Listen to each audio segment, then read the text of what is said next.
good to me. I'm Mark Seifter. And I'm Linda Zayas Palmer. And this is Arcane Mark.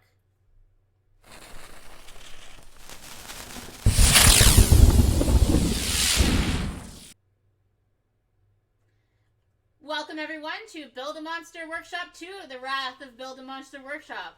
We, as the title suggests, we've done a Build a Monster Workshop before, and it was a ton of fun, and we got a true stat block for our mimetic friend, the Sharkshasa. That's right. I don't know if you can really call the Sharkshasa a friend, but... No, it's probably more like that you were the Sharkshasa's chum. Yeah! Well, an entertaining opponent at the very least. All so right. this episode, we're going to be guiding the process somewhat through the use of the Game Mastery Guide rules for building monsters, which will be coming out in the full Game Mastery Guide, but for now, if you're watching this before the Game Mastery Guide comes download them out, on Paizo.com. you can download them for free on Paizo.com. The Game Mastery Guide Monster and Hazard Creation rules. The thing that Linda said, Game Mastery Guide Monster and Hazard Creation, is literally the name of the product. That is indeed why I said it that it's way. by Logan and me, so you just search for that name, and you'll be able to find the rules. Shall we give people the link real fast as well? I think we could. Do you have it still? I didn't get it from the product page because it's already in my downloads. You're right. It's already in my downloads as well. So let's find it in the product page. While he's pulling that up, the first thing we're going to need for a monster is a baseline concept. So please do add your concepts in the chat and we'll see what gains the most traction. Here we go. I found it. You have found it. Boom. All right, so see. Here's what we've got. We have a Fey-Touch Primal Dinosaur. We have a Poltergeist, but only for alchemical substances. So like a dead alchemist, probably, or something. Yeah, and we have a crystal slime. All right. So, does anyone have any other starting concepts other than those? Because we first want to gather the concepts, and then we'll vote to see which ones that people like. Mm-hmm. Oh, speaking of votes, we didn't mention, but the vote for the next Tuesday episode, aka 2 Tuesdays from now, is up. Now, that episode is January 7th. Keep that in mind. Yes. Not for quite a while, because we will be off visiting family for a couple of weeks. We'll be on next Tuesday, but after that, we have 2 Tuesdays off. All right. Oh, I see. A clarification on the poltergeist concept, that it can only interact with substances directly and nothing else. Alchemical undead is an under-traveled path. So it's a dead alchemist who is angry enough to throw alchemy items and blow them up to destroy you. Probably would have some alchemy-based abilities. The crystal slime, I think you can imagine what that is going to be like. Probably try to different path than the carnivorous crystal. And the Fey-Touch Primal Dinosaur, I think, what I imagine would mix like the dinosaur's raw savagery with the sort of a little bit of Fey trickery. Mm-hmm. All right. Now you're probably imagining I'm just picturing like a fairy dragon with giant wings, except for that it's a dinosaur, so it looks like a giant fairy dragon. So, yeah, I think that could be what it is. Oh wait, we've got one more. A tardy skitter goblin. It is a tardy skitter goblin. Okay.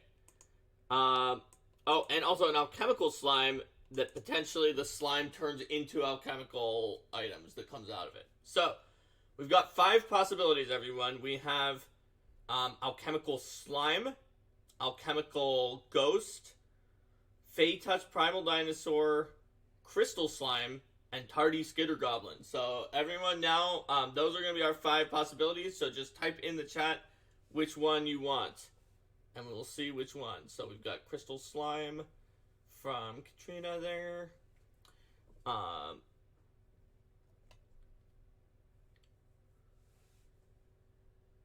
Psilocybin Leshy. Crystal Slime. Of course, from Steven from Roll for Combat, who suggested it in the first place. And Alchemy Spook. Yeah. Alchemy and Brendan Slime. wants Alchemy Spook. Dwarven Cleric wants Alchemy Slime. I'm going to assume also that everyone wants the own one that they said, if they don't say otherwise. Alright, We've got alchemy slime, so it looks like Adam says before working at Paizo, the panels at cons called Monster in an Hour, Ooze were also predominant suggestions, and Adam, Ooze are winning right now. Oh wait, no, because Alchemy Spook is now tied. Alchemy Spook has 2, right? Because Ular was the one. Now Alchemy Spook has 2. Alchemy Slime has 2. Crystal Slime has 2. Psilocybin Leshy came in with 1, and then the Tardy Skitter Goblin has 1. Yeah, as does the which one? The Primal Fate Touch Dinosaur has 1. Adam's been convinced that oozes are things people want to see be made more interesting. I think you're right, Adam. Yeah. I had a theory about oozes that that I tried to execute on actually in the APG, so I'll tell you about it tomorrow, but not on this stream. All right, let's see. All right, so we've got another one for the Alchemy Spook. So right now, Alchemy Spook is in the lead.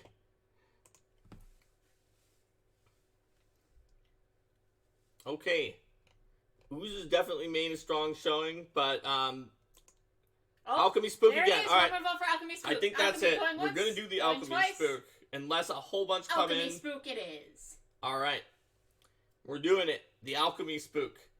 So at any time during this stream, feel free to come up with a cool name for it. So like the Alchengeist. You said cool name. Yes. Well, Alpengeist is a thing, but Alchengeist is not. Not a pun. I mean, it's not a pun. Alpengeist is just with a P is a real word. I know, but then like Poltergeist. Alright. I'm gonna put down these suggestions. Poltergeist and Alchengeist. Yes. Alright. And Polterchemist. Alright. We'll keep thinking of names, and by we, I mean all of you and us. Now let's try to look at what our roadmap is going to be. So the Sharkshasa, I think, was fairly straightforward, that it was the magical warrior. But this one is going to be tricky, because there are a lot of ways we could possibly go on an incorporeal dead alchemist that is throwing alchemy items at you. And we're going to have to figure out which one of the possible roadmaps we want. So, to remind everyone, and of course we can just say we're going to do like an NPC roadmap or our own roadmap. We've got the Brute, which is big and strong. That's probably wrong for this one. Yeah. The Magical Striker, which is a powerful combatant in melee, but also has a bunch of spells too. The Skill Paragon, that is really, really good at certain skills, like a doppelganger. The Skirmisher, that's always moving around the battlefield. The Sniper, that likes to make ranged attacks with bows and such, with weapons. The Soldier, that is maybe not as enormous and strong as the Brute, but may have attack of opportunity and be able to a little more accurate, less damage. The Spellcaster, which is sort of super magic and spellcasting. So where do alchemists generally, or creatures with alchemical abilities generally fall into this matter? Are they more like spellcasters in that they have these things that they use, but they don't really have spells in the same way? So to be perfectly honest with you, there was, and it makes sense that to fit these roadmaps onto the page that this is one that we wouldn't have put in, because it's also very. There was a concept that we earlier had on that was another roadmap that's like, this just does something weird. And this may be that, but it actually could. I could see the Sniper because of the ranged attacks. We have at least Here's one what vote, and I can't really see well here. We've got Skill Paragon, Support, Skill or Skirmisher, usually like Spellcaster, they lob from a distance, Skirmisher, Sniper. Because Sniper doesn't have to be a bow. It could be that it makes ranged strikes. Mm-hmm. And we could come up with our own variant version of this. So the Sniper, has range strikes that can possibly get to high attack and damage, but in exchange, its hit points actually are a little bit lower. And they're a little bit easier to take down with fortitude attacks. Steven says, there are a ton of these types of monsters in Fall of Plaguestone. Alright. Always attack from range. Well, if range is your best shot, why wouldn't you attack from range? Alright. And they might have a little bit of being good at alchemical skills, but they wouldn't be a skill paragon if we didn't write at least one ability where they like roll the skill check as like a thing during the fight. And it seems to me like if they're going to do a lot of stuff with alchemical items like quick alchemy or things like that, you usually don't have to roll crafting on that. So I think I'm with Sheppy or Ular that it's probably going to be a skirmisher or a sniper. I mean, by virtue of being incorporeal, it already has some skirmishing abilities no matter what, because it can just sort of sink into the ground and by virtue of being slowed. incorporeal, it's also going to have fewer hit points because it has those better defenses that are going to account for it. Oh, yes. That's going to have to be taken off of it after we lower it down for this. So let's do let's look at what's the difference between a skirmisher and a sniper. They both have high dex. They both have high reflex. So the skirmisher has higher speed than typical, although our skirmisher maybe just by dint of being incorporeal, it's skirmishing. So let's actually look at the sniper roadmap as with a bit of skirmisher mixed in, like Adam is suggesting skirmisher too.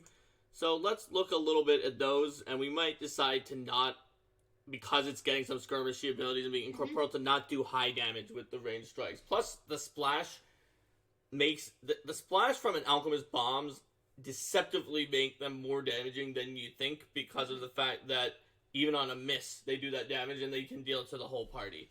And and both of them have that low fortitude. So maybe they have, I mean that sounds to me like the skirmisher map is what we're going toward here, and that we're keeping in mind we're going to do range strikes. And we're keeping in mind that we're going to do range strikes. All right.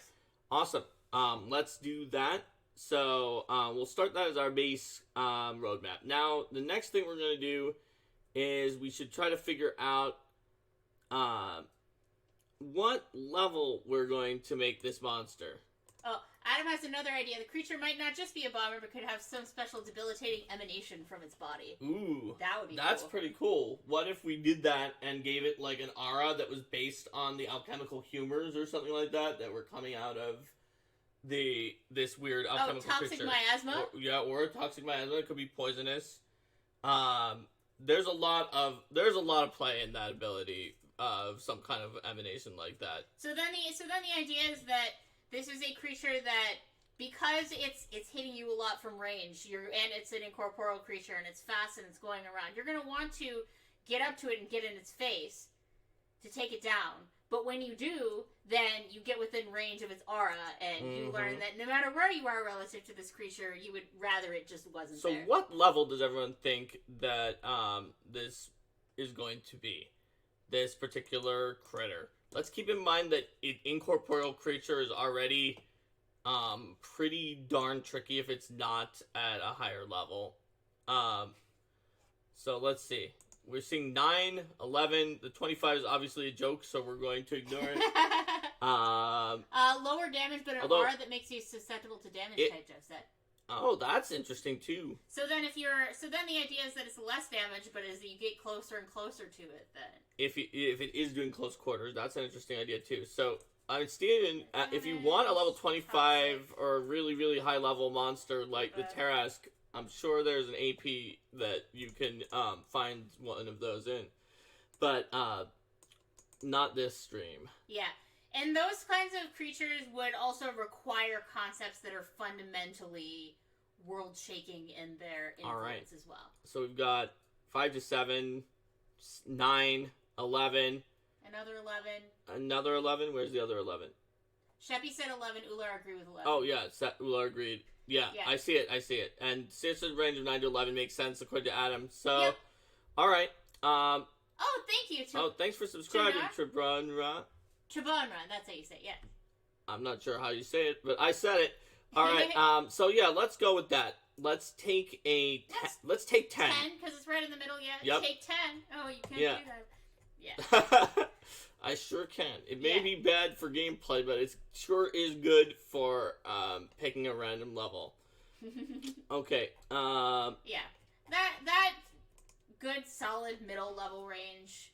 Yep. Lets you have something that's incorporeal and has extra features to it, and gives us a lot of room to play in without getting us to the point where we really need to start thinking about every counter that those high level PCs are going to be able to bring to bear. All right, let's see.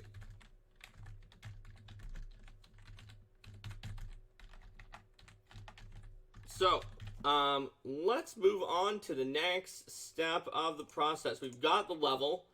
So, in theory, we can fill out the alignment, the size, and the traits. Let's do a quick XP kick. Yeah, let's do that. So, everybody, take 30 XP. Boom! Alright, points distributed. So, that should do it. And that actually means I can give XP to Trebona, because we got a which subscriber I otherwise who had not been on the XP, show. Thanks for joining the show. There we are. Alright. So, just to make sure everyone knows, we are making the spooky alchemy one rather than the ooze. The oozes were doing well, but the spook won out. Alright, so, we've got this level 10 alchemy spook. Let's figure it out. Poltergeist / alchemist / polterchemist, level 10. That's right. So, we know that it's going to have the,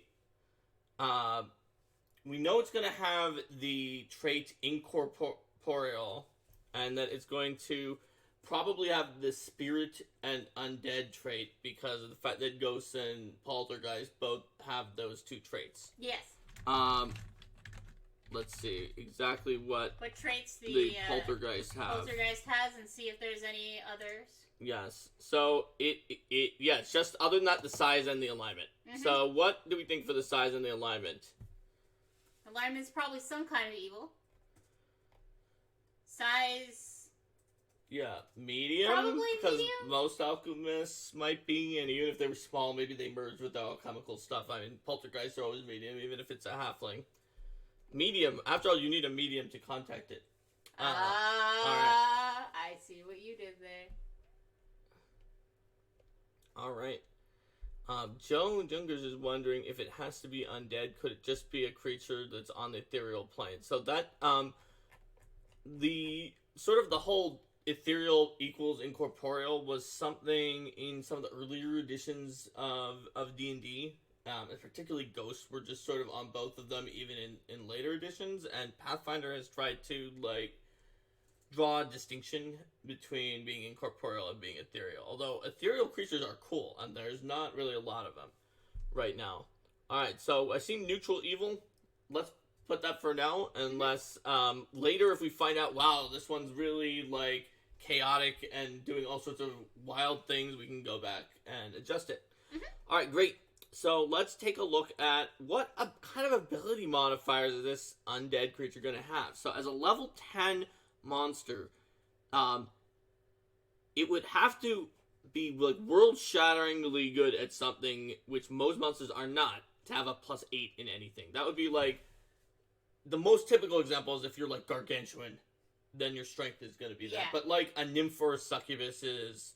charisma is often in this extreme. World-class for its level. It's probably not world-class for its level in anything. Probably not. Which means we're looking more at +7 for a high stat. More +5 for a moderate, but it's still pretty good at this. And a 3 for eh. And then we could go below 3 any amount that we want. So what's its best stat? Alright. So, I'm seeing calls for Dex to be very high. Well, that's also what the skirmisher would suggest. The skirmisher wanted Dex also. Its intelligence, as an alchemist, originally it probably had very high intelligence. But this monster, maybe it doesn't have as much. Maybe it's lost some of its intelligence into its items. Maybe it does still have a very high intelligence. We have a lot of options here, because sometimes undead don't always keep the full intellect, especially something that's more like a poltergeist. I think it depends on how how much is this monster a and its creature? strength is -5. Just automatically. By default, virtue of being so we can corporeal. go ahead and fill that one in. Is this a creature that has a list of essentially extracts that it's making that it's throwing at you? A list of items that it's making that's throwing at you, or it has item-like effects that it's throwing at you? Is it actually literally making alchemical items in a way that it can swap them out? Is from day to day? Is it alchemically catalyzing its own spiritual essence and the negative energy that are in it? Like, does it just lose hit points and make alchemical items and just can do that? That could be cool. Although its hit points are probably not going to be that high for the beginning. So is this a monster that would, like, completely destruct itself? Or is it more like, if you went with that idea, would it be more something that can choose to... Steven was thinking it might use its spiritual essence to make so maybe it has, like, a certain number that it makes, and then, like, if it tries to push past that, it drains into itself.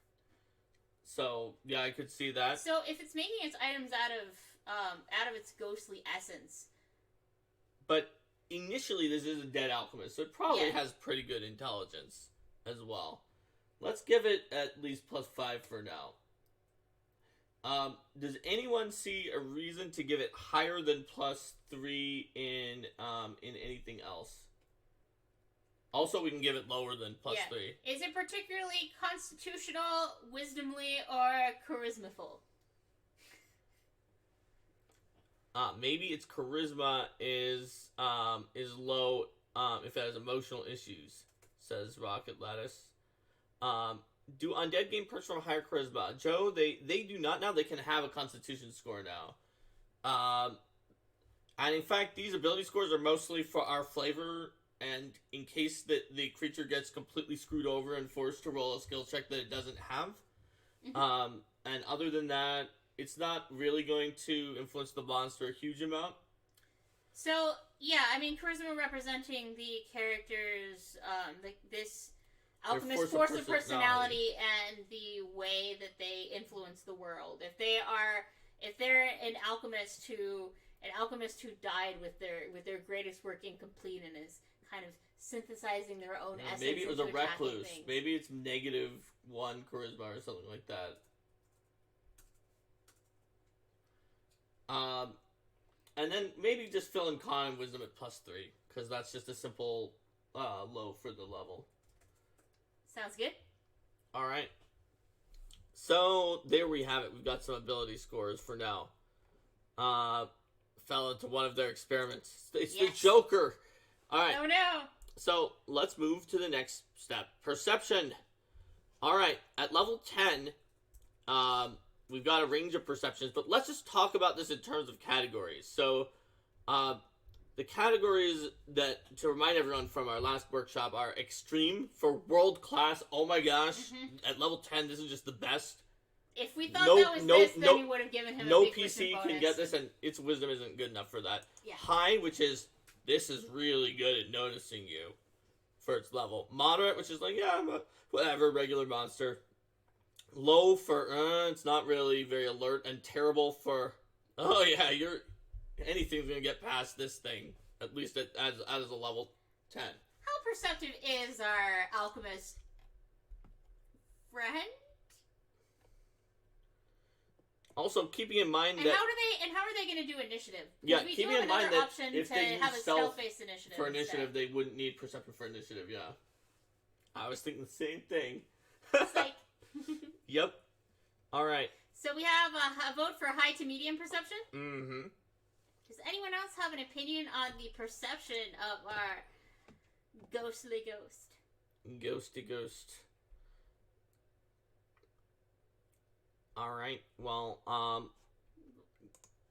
high for Adam. So, alright. There we go. So high perception. The highest have it. So, let's see, we're level 10. So that would be... Yeah, we can do that. Mm-hmm. Because they're paranoid about people stealing their ideas.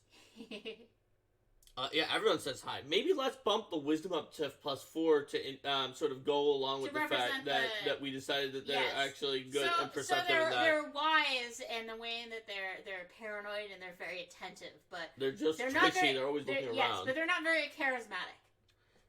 Yeah, Adam's just writing the flavor text. All right, this is awesome. Okay, so, there we go. It's the NDA monster. Alright, so we can think about what languages the creature speaks at this point. Most likely... Common, and then... Yeah, Necrol, maybe not, because it's just the spirit. It feels like it's more it's the spirit of a dead person. So yeah.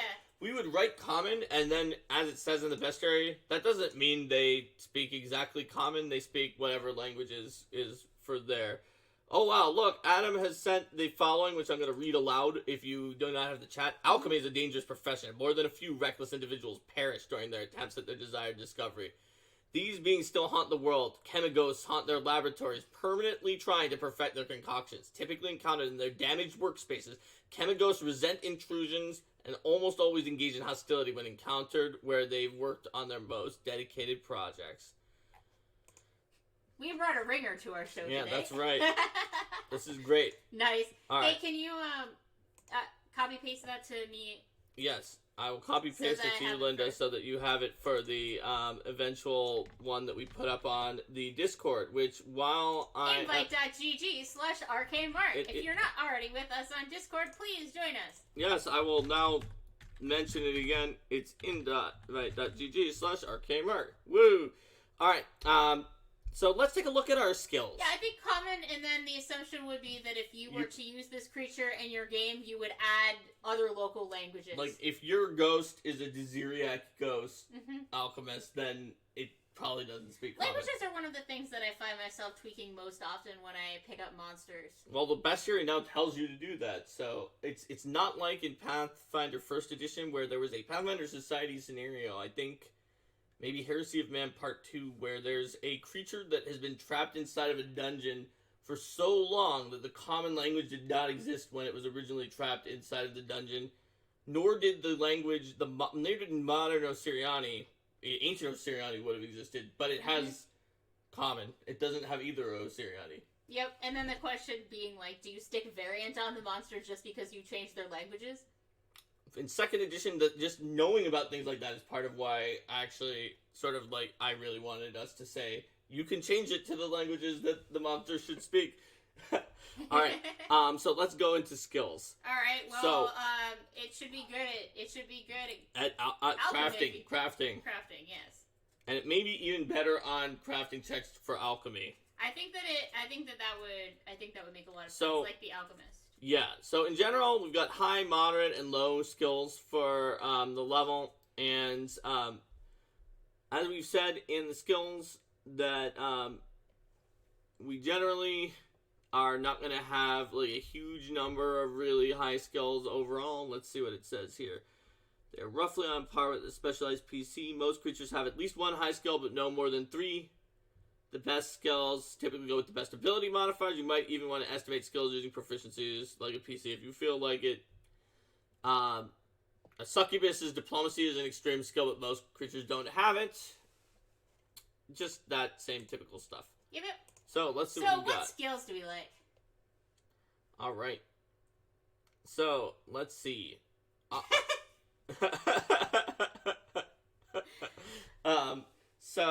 So yeah, Rocket Lettuce telling Adam that he should write professionally.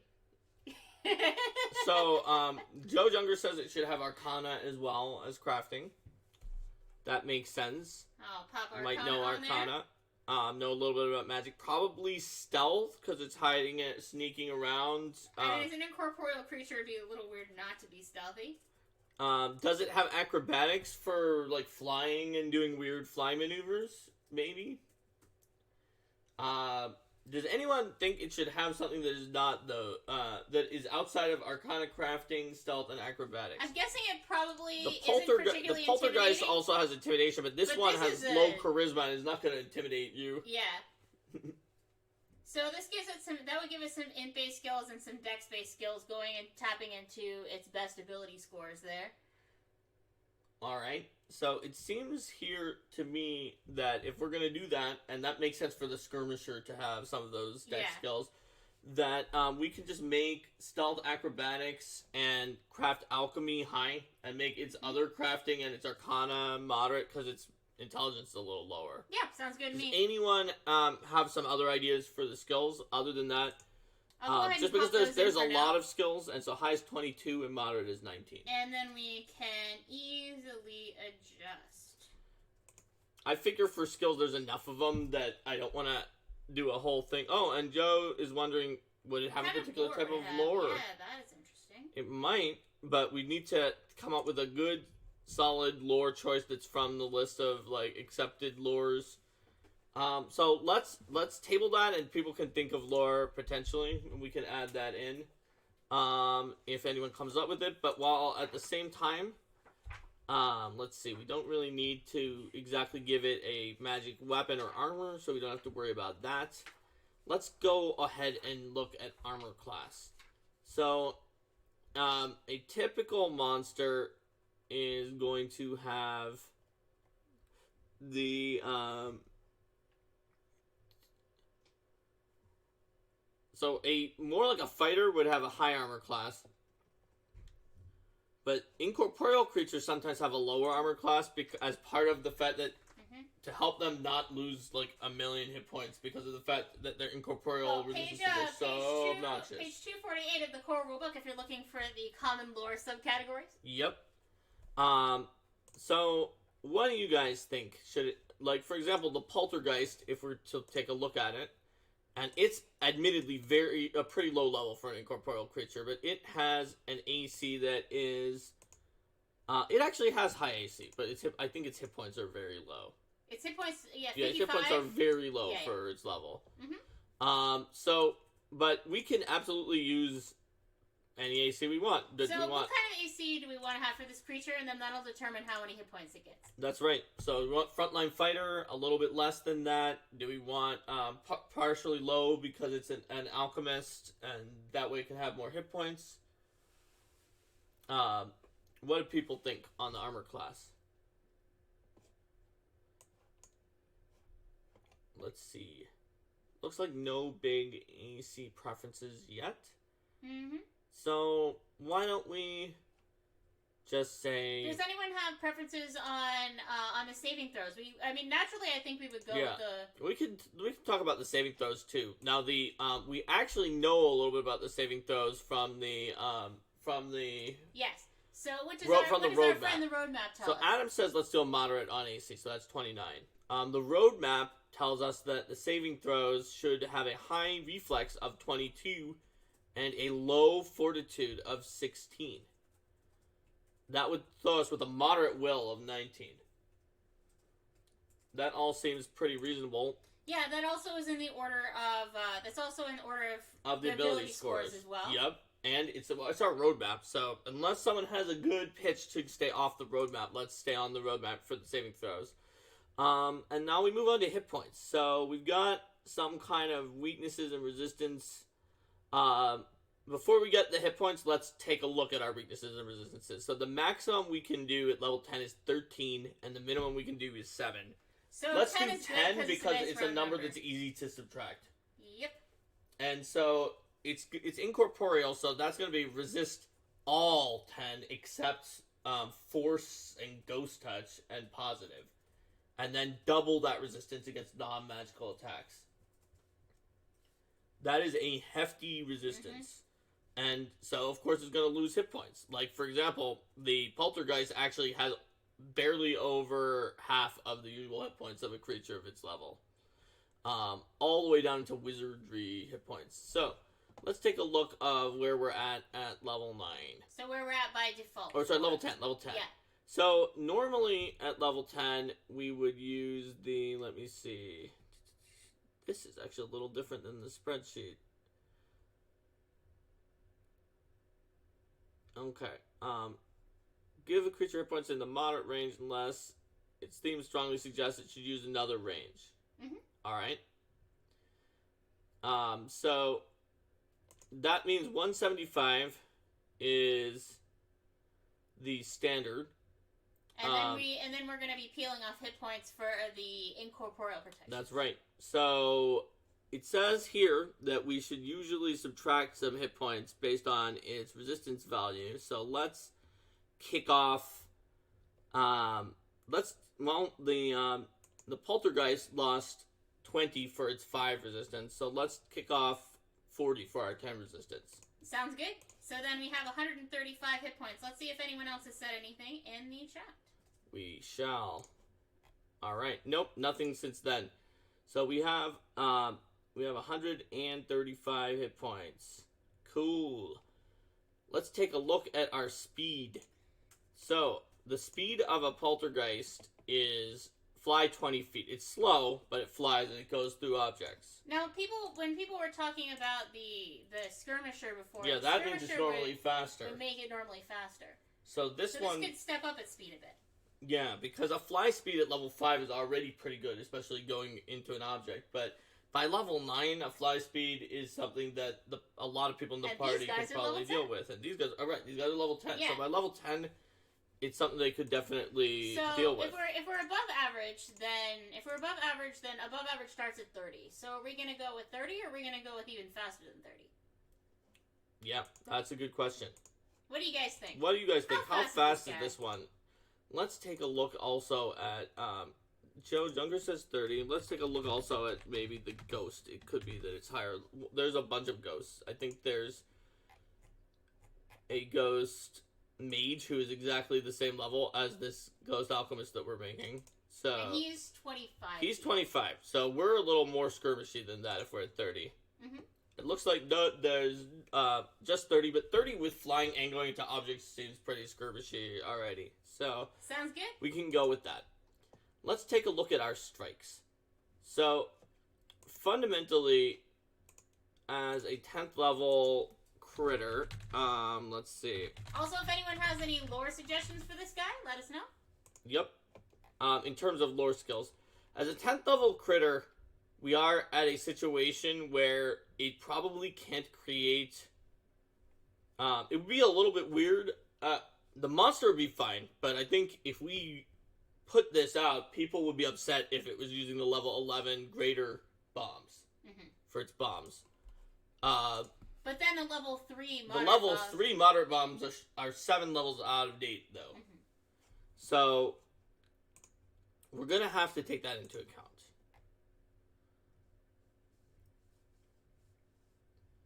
And Stephen from Wolf for Combat says it might be able to use the action economy to charge up its bombs to do just one bigger attack with more actions, potentially. I could see that too. Adam says, let's talk about this aura first. That's a good point. That's a good point. Because if the aura actually is the one that gives you a weakness, then that's going to change how much damage the strikes to do. So we have susceptible to damage, toxic, and debuff. Yep. So what do you guys think between... Is this aura of, like, alchemical stuff that's coming out of the creature, is it going to make you susceptible to one of the types of damage based on its alchemical humor? Is it going to debuff you somehow based on the way that the alchemist's sludge or whatever there's so many options for debuffs. Or is it literally a poison, which may also be a debuff but it might be just like poison damage over time as well. So it looks like Katrina says poison. I know there was one of each of those up there when we were talking about it. So Adam imagined a miasmic mist that would be debilitating, but he says he thinks we can do better. We can figure out something else. So let's see. If you had a poison that was also making you more susceptible, then it could be sort of a double whammy, and that the poison harms you, and then also while you're trying to clear the poison out of your system, then you're more susceptible. Because, if the poison is in part an aspect of the ghost that is infusing you as it affects you, then the ghost is able to use that resonance between its alchemy items that are made from itself and the parts of itself that are infecting you to make you more susceptible. So what if it's a catalytic aura then? Actually, there's another possibility that's based on the fact that it's catalyzing alchemical reactions everywhere, and if you're within its catalytic aura, then that means that it uses parts of you for the alchemical reactions as well. And when we're talking about this being poisonous, it very well could be poisonous to have some of this incorporeal creature coursing through your veins. And Oh, that's interesting. Katrina says, what if we roll... It could be that you roll on a table to see what's in the miasma, or even maybe it's a sidebar that's like they're formed of different ways. If it's rage at the people who said that their alchemy wasn't good enough, then it does a fire-related thing, whereas if it's like the toxic jealousy of other alchemists, then it's poisonous or something like that. Yeah, so the damage type itself could vary depending upon the alchemist. It could be both the alchemist's emotions, and it could also be the nature of the alchemist's research, too. Adam puts up poison could definitely make the encounter with an incorporeal foe really, really unfun, potentially, if there's just a lot of things going on. I think it behooves us to be sure that this aura does not actually peek out while it's hiding in objects, so at the very least it has to be out. I was thinking of it from that perspective as well, as that it is something that continues to infect you while you were within the aura. Yeah, I think that makes sense. Considering Warlock says maybe it has the ability to take and activate your alchemical items as well. That is fun. Let's see.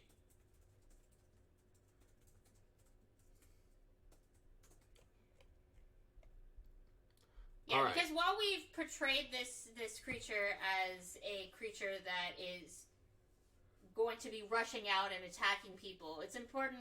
But what I'm saying there, it's important to consider how GMs in general are going to use this monster and what it's going to be like to be fighting them. Because already we have a creature that's incorporeal and fast and has got a lot of range and things like that. So ultimately, one of the things that I like about this being more susceptible to damage when you're closer to this creature is that it gives the creature a reason to move up into range where it would be more vulnerable. Yep. So let's say this. It is the aura that catalyzes based on how it died. And based on how it died, it has an energy type, which is also the same as the bombs that it likes to throw. Fire, acid, one of the basic types of bombs. And the aura is going to debuff you by giving you weakness to that type of damage. It's going to... which people were mentioning here. It's going to, and it does that by letting it catalyze off of you, so that you become part of the alchemical reaction. Now, is this aura something that you would be able to resist? And is this aura something that you would become temporarily immune to if you succeed against it once? That's a good question. Because when we're considering how much of an effect this aura is going to have on the overall damage that it deals, the potency of the aura and how hard it is to avoid. And also the amount of weakness is going to depend upon how sticky this is, too. So certainly if it has the ability to use other people's alchemical items, if they're in the area as a separate action, that one is going to have to make a successful check against you. Yes. In order to be able to use your items. Like, otherwise that's not really fair. But... I mean, disarming is usually pretty tricky. So, it's also possible that you actually take a little bit of damage inside the aura as well. The question is it damaging? Is it mostly the debuff? I see that, let's see, so catalytic miasma. So, we could do a fortitude save that does a little bit of damage, and even if you succeed at the save, unless you critically succeed, you get some weakness to its damage type or something like that. And the weakness amount could scale based on how well you do on the save. And then, maybe I'd probably make the weakness be consistent, because the amount of damage that weakness is eventually going to deal you is so much damage that if it's, it could be 5 or 10 or 20. Just like if it's 20, your character's dead almost immediately. If it's 5, then I was thinking about how if you get weakness even on a successful save, then having the save, if the weakness is the primary effect of this, then having the damage is just a little bit of a rider, then having more of a palpable difference between the success and the critical failure. Maybe it just gives you weakness and then has a basic save against some damage. And if it's a miasma, it's probably fortitude save. If it's like a catalytic miasma, to try to make your body not catalyze into these elements. But if you critically succeed at the save, I think you should avoid the weakness entirely. So maybe it does that. Maybe it's like you're affected by this, but if you critically succeed at the save, then you avoid the weakness entirely. And is this something that you... I guess the question is, too, can you become temporarily immune to this? Or can it just keep, like, auraing you as much as it wants? I imagine it does light amounts of that damage with the basic save, but the problem is the light amounts of that damage are higher because of the weakness. Yeah. So if we take a look at, real quick on...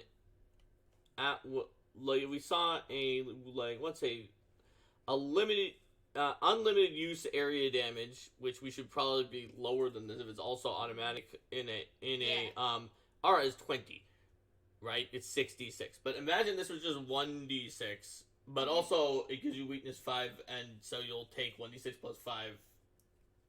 Even if you take less, you'll take a lot of it. I think. But do you really care about saving against 1d6 each round when the main thing is the weakness? I guess that's a good point. Then you're just wasting time with a reflex save. Or the fortitude because save. Because the value of the damage compared to its impact on the combat is not particularly significant. I mean, you're still taking a good amount of damage, but since 5 is from the weakness, then it's not as big of a deal about... Although I do see the concern that with if weakness is something that's going to keep coming back and going away and coming back and going away, and different people have weakness and different people don't. Yeah, it's a pain. That round over round is going to be pretty complicated. Unless it's just whoever's in the aura is taking more damage. So maybe it just does the weakness. I could see that too. Or that if it automatically does the weakness and you can't get around the weakness, I can see then that the save is against the damage, but the damage becomes more significant because you have the weakness. But d6 plus 5 versus 2d6 plus 5 or half a d6 plus 5. The plus 5 is going to be a lot. So maybe it's a d8. Yeah. So 1d8 and weakness 5. So then it's basically a d8 plus 5 whenever you're in that area. Possibly half a d8 plus 5. Possibly or half of that, 2d8 plus 5. All right. Let's go with that. It's still the damage is not that high, but the weakness is going to add to its other damage. So it's the catalytic aura, and its element is based on what type of alchemist and what kind of emotion fueled it when it was dying. So let's take a look at the strikes at this point. So there were some more chats. Let's Set here. Yep, Joe is right that the vulnerability is about an extra d8. Yes. All right.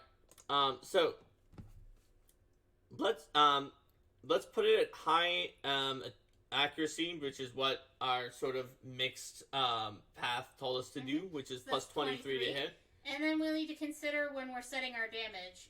So actually, how much of the gap does between the between that 3rd level bomb that is too weak for us to necessarily want to have and the 11th level bomb? Let's take a look at what we're doing here, right? Because we're throwing the bomb, and the 3rd level bomb is going to do 2dx. Let's say it's alchemist fire. Let's write out the alchemist fire one for here and say that the one that isn't fire, the ones that aren't fire, are like in a sidebar. Yeah. So that one is going to be, if we use the 3rd level bomb, 2d8. And we'll make it a little alchemisty, right? So let's say it's 2d8 plus... It would be 2d8 as the base dice. Yeah. And if it's a little alchemisty, then with its plus 5 intelligence, it does 5 splash damage, which is not in the irregular expression. You would just write plus 5 splash damage. Yeah. And we could even say, heck, it's going to have the even better alchemist ability to do 7 splash damage if we wanted to. It doesn't really matter. The 5 splash is actually really like 10 splash because of the weakness if it's splashing near to itself. Also, I'm imagining that it may want to be even more resistant to its energy type than its incorporeal resist. Actually, maybe that's fine. I mean, it resists 10 to its own energy. Yep. Because so that will resist its own splash. Yeah. Exactly. All right. So it will be doing, in theory, if we don't do anything else, it will be doing 19, and that is 19 to the primary target, and then 5 to some other people. And that is pretty low. It's almost at the low for its level. So we can add if it would just had the greater bomb. Yeah. Then that's gonna be putting it at moderate plus splash, and the fact that when it misses, it still does splash. The fact that when it misses, it still splashes for 10 is actually fairly significant, yes. and we should take it into account. In fact, maybe that's enough, even though it's very low of damage. It does 2d8, and then the 5 splash, which is actually 10 splash? I guess the question is, are we assuming that it's definitely only hitting someone who's in the area?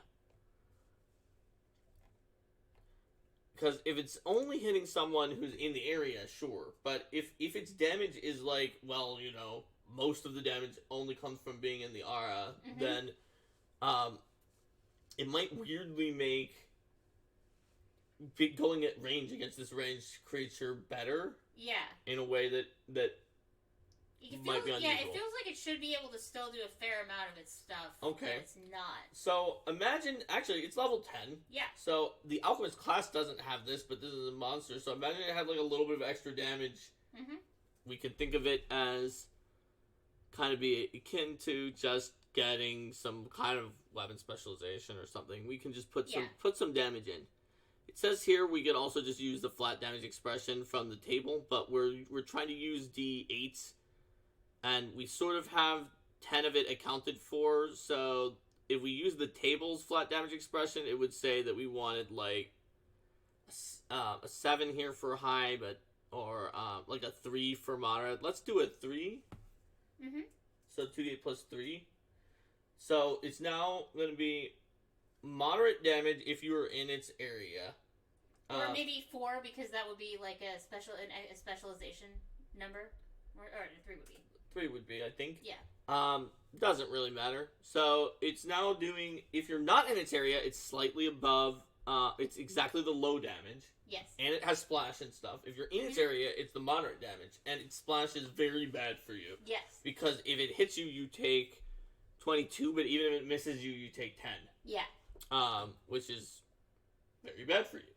So I think that actually works. It's an interesting thematic thing too, with the weakness aura being something that you don't avoid. And hey, Wither King, welcome. A question about the bombs and the magicality of them, and how the fact that bombs are generally not magical interacts with this. I think the fact that it's it already can't hurt itself with the splash anyway, but that's actually a good question. So, are these actual bombs, or are they sort of metaphysical? Well, not metaphysical, but you know what I mean. Are they? Yes. They're sort of made from its own ghostly essence. I need to look into whether or not the high-level bombs of a high-level alchemist count as non-magical for this kind of stuff. Mm-hmm. Let me send myself an email about that. At the very least, with this being a monster and the thematics of it making these bombs out of its own ghost essence, we can kind of handwave that a little bit. It also doesn't matter. Because it won't hurt itself either way. Yeah. Yep. So it's got this strike, and we can do it with the level 3 bomb, and it's gonna be okay. Mm-hmm. So that's its main attack, is that it pulls out its own essence and transforms them into alchemy items that are essentially unlimited. Because they're made of spiritual essence. It's probably not gonna have any spells. So we talked about a special ability where it could, that was on chat, where it can attempt to just sort of take and activate alchemical items that other people bring in to its aura. Mm-hmm.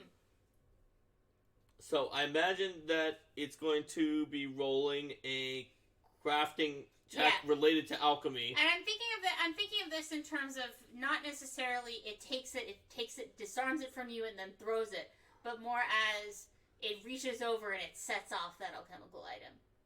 Yep, if it's a bomb, it sets it off, but if it's like an elixir, then it just pulls it, and then gains the benefits. And the liquid just flies into it. Can take it, and so this would be using then it's crafting. It's a crafting bonus with the alchemy bonus. So at plus 22, and it's probably against your reflex DC.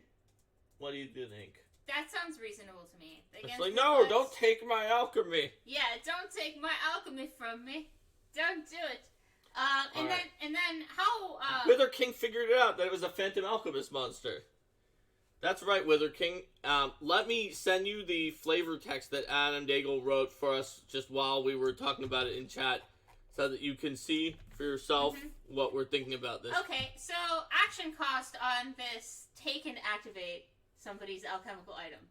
Alright, so... This feels like more than one action to me. So ultimately, I think it's one action. Because compare this... So, unless, like, you're fighting someone who's much stronger than you, in which case it's probably going to fail, the bomb you're taking as a level 10 is also going to be the same kind of bomb you have. And you might lose the action.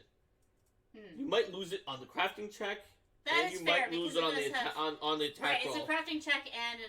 And if it's the elixir, you might just not get the elixir. Yeah. Compared to...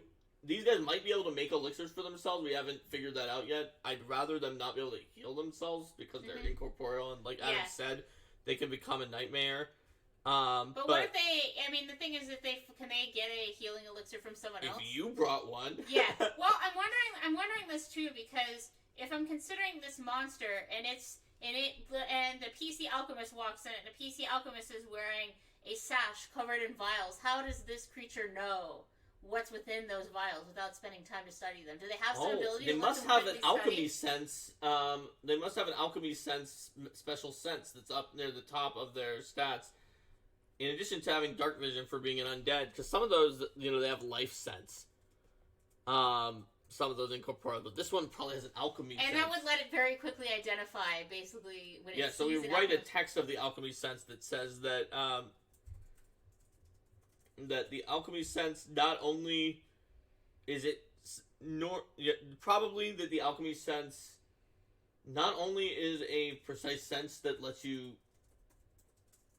Well, we don't have to write down, like, what a precise sense does. But so not only is it a precise sense, but the alchemy sense... would let you identify which alchemical items they are. So if someone's carrying alchemy items, this creature can notice your items at the very least. Yeah, and then it rolls it. Then it does a quick try to identify items. Wither King Falcon says Alchenemesis that they might carry a jug of their life essence they drink when they're low HP. Alchenemesis is actually kind of cool, though. Fantalchemist from Kitsune Warlock. Well, did you put the one that Adam had up there? I have it in... Oh, yeah, it was like Ghost Chemist or something. No, it was something different. Chemighost. Chemighost, yes. The opposite. Alright. So, we've got the... what was it? So, the Chemighost, and then what was the other one? Fantalchemist. Fantalchemist, thank you. But phantoms are an ectoplasmic spiritual thing that's trying to not become an undead, I guess. At least in Pathfinder First. So, well, I think that one of the things that this points to, because we were talking about the concern of like if it has a lot of healing, that could cause issues. But I could see this being there being a lot of different alchemy-themed ways, suggestions for scaling up this monster. Joe says Geistchemist as a possibility. Like the Alchengeist. It's just the other side. Yes. So, like, you may have a version of it that maybe isn't quite as damaging, but that is more... It's the Chirurgeon version of this that doesn't necessarily deal as much damage, but then can heal itself and last for a long time and maybe supports its allies more. I could see that. Banshemist from Wither King. It's probably not a banshee because, but vampiric mist. Already a monster. Oh, okay, fair enough. All right. So, I think does this sound like enough abilities for a 10th level creature? So it uses basic strike. That's just its strike anyway. It's got an aura that makes you weak to that strike. It can sense your alchemical stuff and use your alchemical stuff, but if you don't have it, it's not doing anything else. So it feels like we probably want one more thing. Just one more thing. Just one more thing. That's right, which means it must be an investigator, I guess. So, would this be when it's doing this alchemist fire attack or this whatever other alchemy type attack? Does it also have the kinds of riders that alchemist fire and frost vials and other types of attacks. I assume it just throws the bomb. Yeah. Also, I realized that Steven from Roll for Combat had said maybe it can charge up and do something bigger with its bombs if it spends more actions, which we did not put in. Yeah, so that's a possibility. Also, does it have rejuvenation like the other ghosts? It probably does. It probably does. Not enough to say that it has something else to do in combat, but at least it reforms unless you. So what would a charge bomb look like? I'm imagining this is the creature is gathering together a bunch of this stuff to just throw a giant explosion. Well, there's a 20th level alchemist feat where you throw a mega bomb that just is like a giant fireball every time. So, well, it can't be as strong as that, certainly, but... Sure. I guess that's at will, so maybe it could be if it could be similar if it's like once every 1d4 rounds. Like Firestorm or something like that, and then it... Once every 1d4 rounds, it just sort of like bombs everything in its aura except for itself. It just carpet bombs everything with a giant catalytic conversion into its elemental bomb. Let's see, what do we call it? Firestorm, indiscriminate detonation? So Firestorm at the least implies it has to be the fire version, which admittedly is the one that we're going to present as the default version. Kamehameha bomb. Reforms from a puddle of its own experiments. They're agreeing on rejuvenation.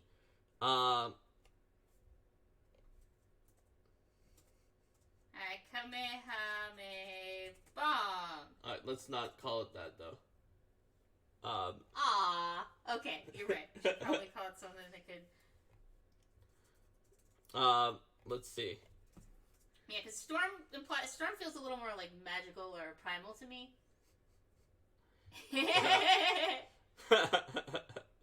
Aha! Shappy's saying maybe it's a reproduction of the killing experiment. It was like a failed experiment. Mm-hmm. But it could also... Final experiment. It reproduces the experiment that killed them. Yes. Everyone in the aura is subject to whatever the damage is, which, let's take a look. It's a limited use area, so it can be 11d6 of the appropriate type. Actually, let's make it less than that because you probably have a vulnerability. I was going to say you probably have a vulnerability, so 96? Let's make it 10d6. 10d6? Sure. Yeah. Yes, that makes it slightly more, but otherwise we're digging it for more damage than the weakness, so is it really actually... That's right, fair enough. Alright, so everyone in there takes 10d6 of that element. Daffy Duck's final trick. And it's probably going to be a basic reflex. Also, yeah, let's see. Kitsune Warlock's idea, maybe the bombs it makes while dead deal damage to incorporeals normally, so you can beat it by stealing its bombs. That makes it tricky for it to throw its splash, though. But it is an interesting idea. It's like, steal my things, I'll steal yours. Oh, interesting. Maybe it can zip into a bottle and hide there and attack when the PCs try to use the item in another combat. I mean, it has high stealth, so it could have like a bottle stealth where it just goes into, and it seems to be some kind of alchemical item.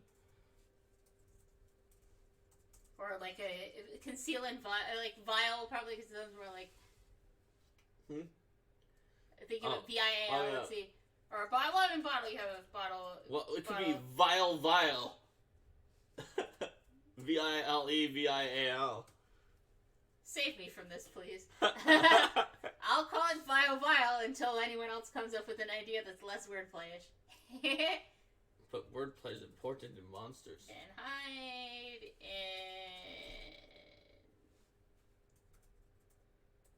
You can hide in bottles. Alright. Mm-hmm. I think we've got what we need. I think that's what it was missing is it's got the vial to hide in bottles, the rejuvenation to keep coming back, and this giant final experiment. Every 1d4 or every 1d6? We like a breath weapon here? Let's make it every 1d4. And then maybe 3 actions for being a breath weapon. They're usually 2. Right? Are they 2? Okay. 2 actions it is. Alright. Ghostly flesh golem crawl from the spirit. Then woo. All right, I think we've got enough on this guy now. So does anybody have? Oh, let's do a reality check. Can it do everything you wanted? Will it fit the role you planned for it? Is there anything you could add or anything superfluous you could cut to get the creature where it needs to be? If it's built for combat, run through a few turns in your head. Does it still work decently if it gets slowed? Can it move into combat against the PCs given their mobility options? Yep. Does it have any abilities it won't ever use given its other actions? When you're satisfied, it's ready to hit the table. That's not necessarily the end. If you notice issues during the game, you can fix them on the spot. It's your game. Alright. Tiny chimera golem. So I think this is in pretty good shape, everybody. Sweet. I think we got this. All right. So but we need the name. So the possible names are. Linda's gonna put them in chat. Poltergeist, Alchengeist, Polterchemist, Phantom Alchenemesis, Phantalchemist, Chemighost, and Geistchemist.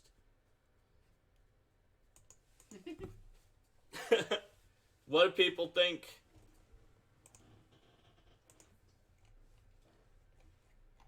We need a name.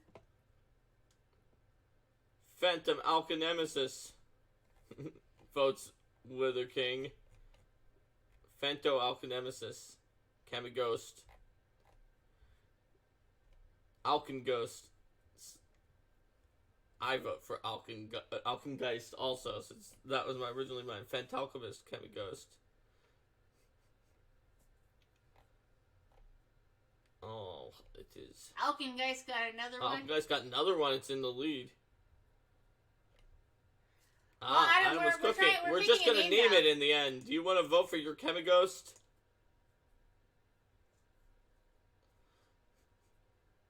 Let's see.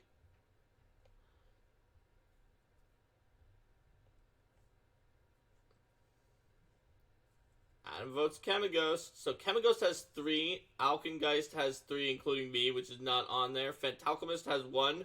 And Phanto Alchenemesis has 2. Oh, Zathos says Chemighost. Alright. I think Chemighost is in the lead.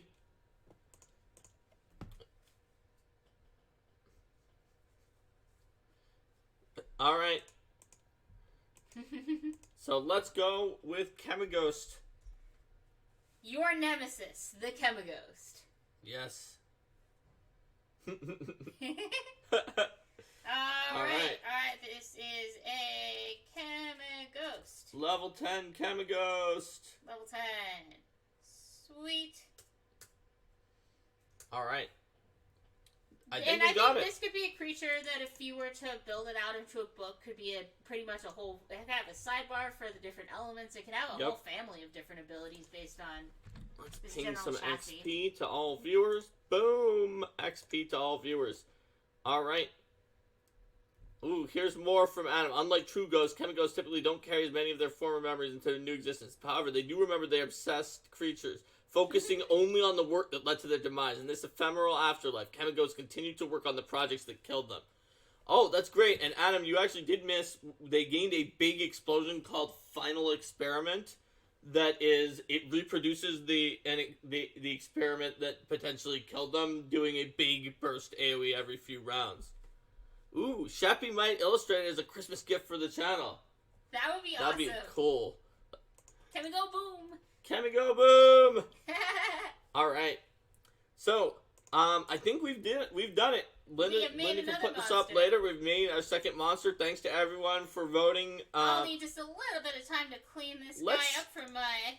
Let's say bye to YouTube and then check the poll. Let's do that. All right. So, All right, bye, YouTube. Bye, YouTube. See you next time.